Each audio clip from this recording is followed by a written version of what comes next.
Selamat datang, salam dan bahagia. Kali ini kita akan belajar mengenai perencanaan dan pengalamatan jaringan.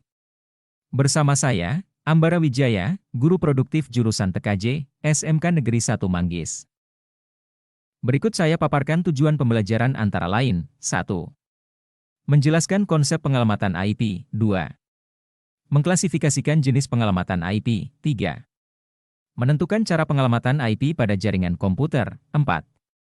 Melakukan konfigurasi pengalamatan IP pada jaringan komputer. 5.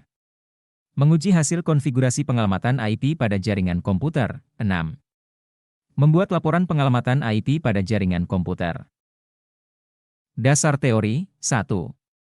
IP address. IP address adalah alamat logika yang diberikan kepada perangkat jaringan yang menggunakan protokol TCP/IP, di mana protokol TCP/IP digunakan untuk meneruskan paket informasi atau routing dalam jaringan LAN, MAN, WAN dan Internet. Atau lebih singkatnya, IP address adalah alamat unik dari suatu perangkat jaringan yang terdapat di dalam jaringan. 2. Jenis-jenis versi pengalamatan jaringan. IP versi 4 ini menggunakan penomoran 32 bit dan terdiri dari 4 oktet desimal dan dibuat pada tahun 1983 dan masih digunakan pada sampai saat ini. IP66 ini menggunakan penomoran 128 bit. Dalam IP66, alamat 128 bit akan dibagikan dalam blok berukuran 16 bit yang akan dikonversikan ke dalam bilangan heksadesimal berukuran 4 digit. Setiap blok bilangan heksadesimal tersebut akan dipisahkan dengan tanda titik 2.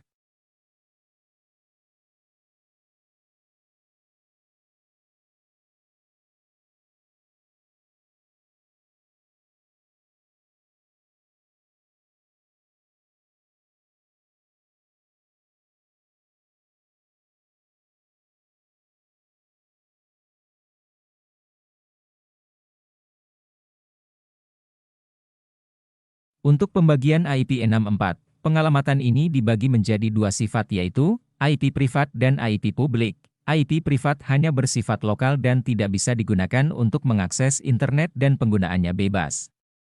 Tiap kelas memiliki satu slot yang berfungsi sebagai IP privat.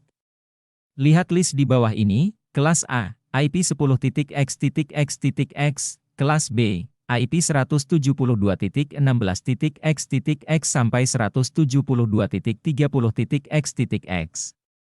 Kelas C, IP 192.168.x.x. IP publik bersifat worldwide, bisa digunakan untuk mengakses internet namun penggunaan atau konfigurasinya tidak bebas. Tiap kelas memiliki satu slot yang berfungsi sebagai IP publik, yang intinya IP publik tidak termasuk list IP yang terdapat pada IP privat. Lembaga yang mengatur atau menyediakan IP publik adalah Internet Authorized Numbering Association. Dalam pengalamatan IP versi 4, sangat didasari oleh karakteristik berikut ini. 1. Network ID, ialah yang memiliki tiap-tiap host ID untuk membatasi sebuah rentang pengalamatan dalam suatu rentang pengalamatan. 2. Host ID, ialah penamaan setiap host ataupun perangkat jaringan yang terhubung pada suatu jaringan. Subnet mask ialah sebagai pembeda network ID dengan host ID sehingga suatu host atau perangkat jaringan mengetahui apakah titik suatu host yang dituju masih berada. Di jaringan lokal atau luar, broadcast ialah mewakili seluruh anggota network. Pengiriman paket datagram ke alamat ini akan menyebabkan paket ini didengar oleh seluruh host anggota network tersebut.